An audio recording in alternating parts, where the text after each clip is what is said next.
Bonjour les artistes et bienvenue dans ce nouvel épisode de Questions à part. Aujourd'hui, une question qui va peut-être en fâcher certains. Question importante. Faut-il faire ses tableaux pour plaire ou pour vendre? Voilà, sujet, je suis surpris par cette question, mais on me l'a posée plusieurs fois. Donc comme vous le savez, dans ce format de vidéo, dès qu'on me pose plusieurs fois une question, je prends les questions récurrentes et je viens vous en parler ici. Beaucoup en fait ont que pour objectif la vente de tableaux, ce qui est vraiment dommage. Je vous dis pas que moi, une période, dans le but de pouvoir espérer en vivre, j'ai essayé de faire des choses et essayer de dire qu'est-ce qui peut plaire, qu'est-ce que je peux faire pour plaire, en croyant que ça me boosterait ou autre, et en fait c'est le pire des poisons. C'est vraiment, vous tirez une balle dans le pied, c'est un terme qu'on utilisait souvent à l'agence.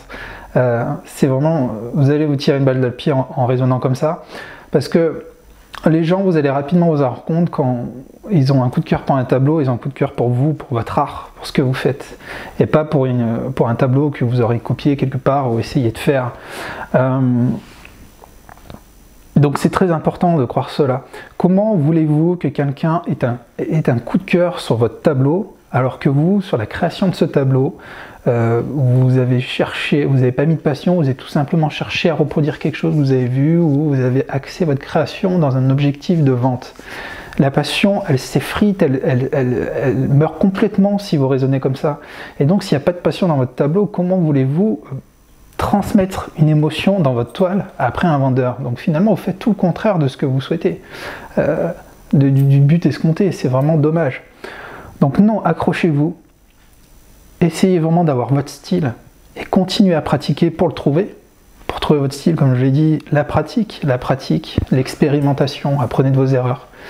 Et petit à petit, votre style fera la différence où les gens sont intéressés par votre style. Et c'est là que vous pourrez vendre sainement et avec fierté vos différents tableaux. Voilà, c'était une vidéo un peu courte, mais ça me tenait à cœur de vous expliquer mon point de vue là-dessus. Après, comme je vous dis, je ne vous ai jamais rien caché. Et moi, le premier, il y a certains tableaux, malheureusement, je me suis grandement inspiré d'autres tableaux.